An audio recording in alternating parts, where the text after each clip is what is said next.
Okay, so day 3, welcome back to Bitcoin Nairobi Circular Economies Curriculum, day 3.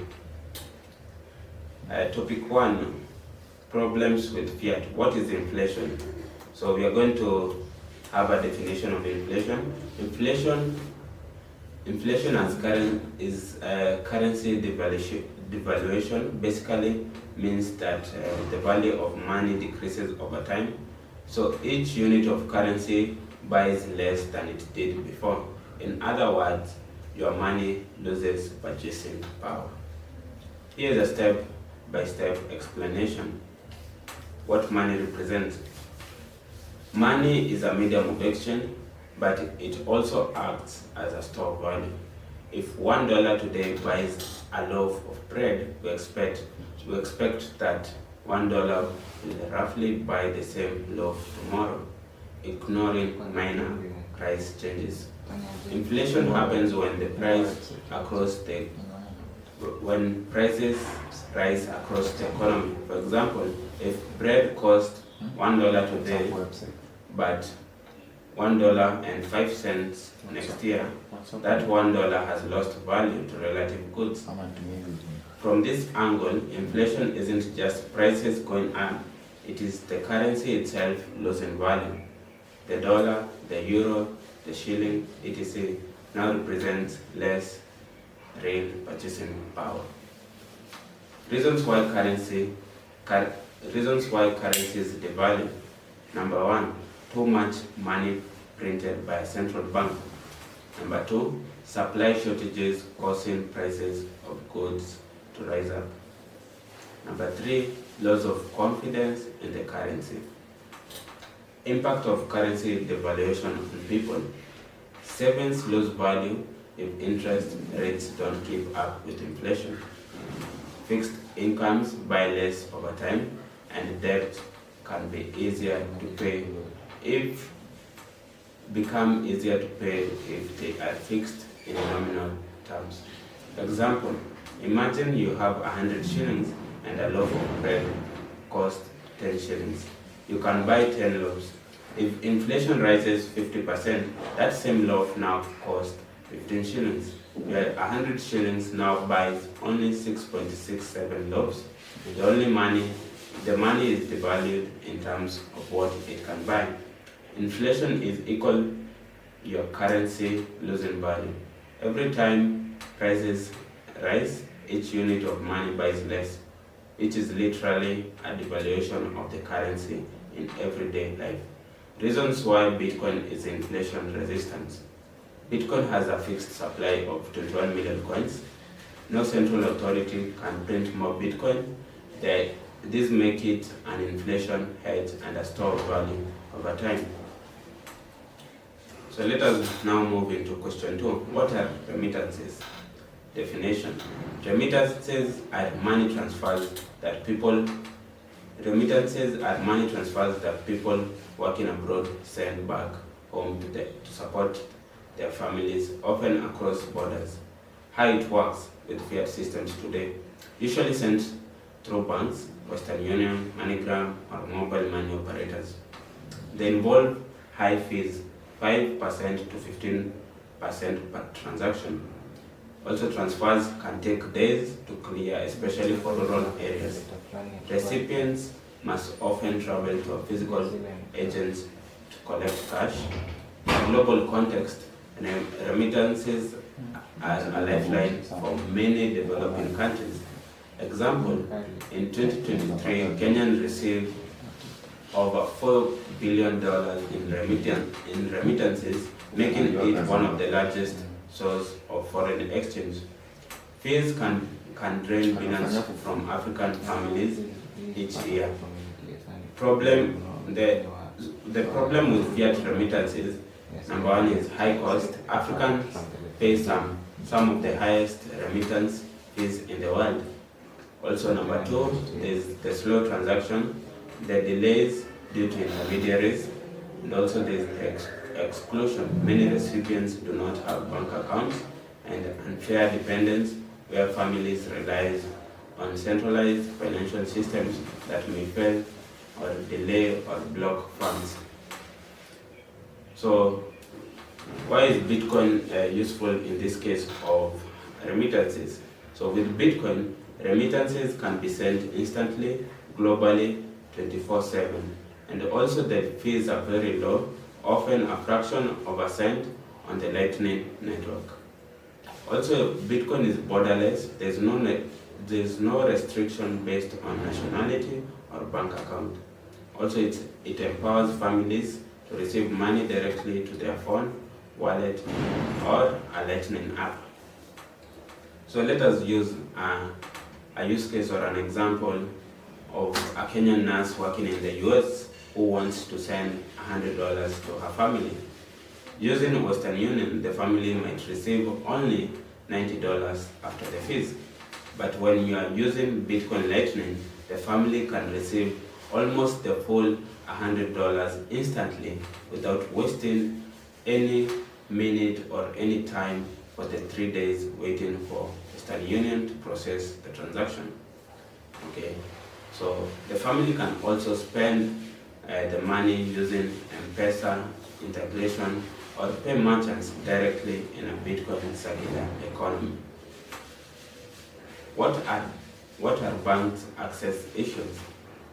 So bank access issues refers to the barriers that prevent people from opening or using traditional bank accounts. These are major fiat money problem, especially in developing countries like Kenya. Why it happens? Strict requirements. Bank demands ID proof of address, employment letters, or high minimum balances. Also geographical limits. Many people living in rural areas with no bank branches nearby. Also, we have account maintenance or withdrawal fees and transfer charges, making banking too costly for low-income earners. Also, there is the trust gap, which causes corruption, fraud, or mismanagement by financial institutions, which causes distrust. Exclusion for some group like informal workers, refugees, or the unemployed are denied access to banking opportunities and also credit. So global and African context. The World Bank reports 1.4 billion adults globally are unbanked. So these are people who are disconnected from the fiat money system. And Bitcoin is actually going to bank this unbanked. These 1.4 billion people will be banked, all of them instantly on Bitcoin. In Africa, around 57% of adults do not have a bank account. In Kenya, when M-Pesa improved access, many still lack full banking services. That includes the loans. You see, you have transacted even, let's say, 50K in a month, but your Fuliza limit is still 100 bob. So that's the main problem with this fiat system. So problems caused by lack of bank access, limited financial freedom, people cannot save securely or borrow. There's also stunted economic growth, business struggle without access to credit. Also there's the reliance on cash, which is very risky. The cash can be lost due to theft or even corruption. Exclusion from global trade. Without banks, people can't easily receive international payments. Bitcoin context. Bitcoin is open to anyone with a phone and internet. No ID is required. No central authority can deny access, and people can save, send, and receive money globally without relying on banks. With Lightning Network plus mobile money integration, even the unbanked can join the digital economy. I'll give an example of Lightning Network plus mobile money integration. We have a tool known as Tando. They have integrated a Lightning Network and mobile money integration, which is M-Pesa. Right now, you can be able to receive money anywhere in the world on your Lightning app. Let's say, for example, you're using Coinos.io as your Lightning app. You receive your Satoshis there, let's say worth 100 shillings, and you can turn them or spend the sats where M-Pesa is accepted just using Tando. We'll get into that later on in our workshops. Examples in Kenya: a young farmer in rural Turkana cannot open a bank account because he lacks a national ID and address proof. With Bitcoin, he can download a free wallet and start receiving payments directly for selling goods, maize, or crafts by bypassing banks entirely. So the rise of Bitcoin. Why was it created? So Bitcoin in 2009 was created in response to the global financial crisis of 2008, when trust in banks and governments was collapsing. Why was it created? Number one was to provide a decentralized currency not controlled by banks or governments. And number two, to prevent inflation and money printing that devalue people's savings. Number three, to create a peer-to-peer electronic cash system, as Satoshi Nakamoto wrote on the Bitcoin white paper. And also, number four, to allow people to send money globally without needing intermediaries like banks or payment companies. Number five, to offer financial freedom and sovereignty, especially for people excluded from traditional banking system. So who invented this Bitcoin thing? Bitcoin was invented by Satoshi Nakamoto, a mysterious and still unidentified person or group of people. So let us now get into fact check about Satoshi Nakamoto. What are the key points about the inventor of Bitcoin? In 2008, Satoshi published the Bitcoin white paper. The title of the white paper was Bitcoin, a peer-to-peer electronic cash system. In 2009, they released the first version of the Bitcoin software and mined the Genesis block. The Genesis block is basically the first block of Bitcoin. And this block contained transactions or contained Bitcoin that are not spendable. So Satoshi's real identity has never been confirmed. Some believe it's an individual, others think it could be a group of cryptographers. So Satoshi stepped back from the public communication in 2010, leaving the Bitcoin project to the community. So he wanted Bitcoin to be bigger than himself, and he went totally offline in 2010. So the mystery of Satoshi's identity adds to Bitcoin's decentralized nature. No single person controls it. Which problem did Bitcoin solve? So number one, Bitcoin solved three major problems in the world of money and digital transactions.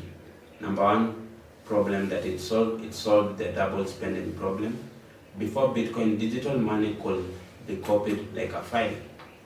Bitcoin uses blockchain technology, which is a public decentralized ledger, to ensure every transaction is unique and can't be spent twice. Number two, it solved the trust problem. With banks and government, people must trust intermediaries to hold and transfer money. Bitcoin removed this need by allowing peer-to-peer transactions verified by cryptography and a global network of nodes. Number three, financial freedom problem. Billions of people are unbanked or excluded from the financial system. Bitcoin allows anyone with a phone and an internet to send and receive and store value with no bank account needed. So finally, now let's get into the class activity. The activity will be a discussion on what money problems do Kenyan face that Bitcoin could help solve. That will be the class activity for today. Assignment will be number one, define inflation. Number two, why was Bitcoin created? Number three, which of the following problems did Bitcoin solve? A, 2008 financial crisis. B, corruption.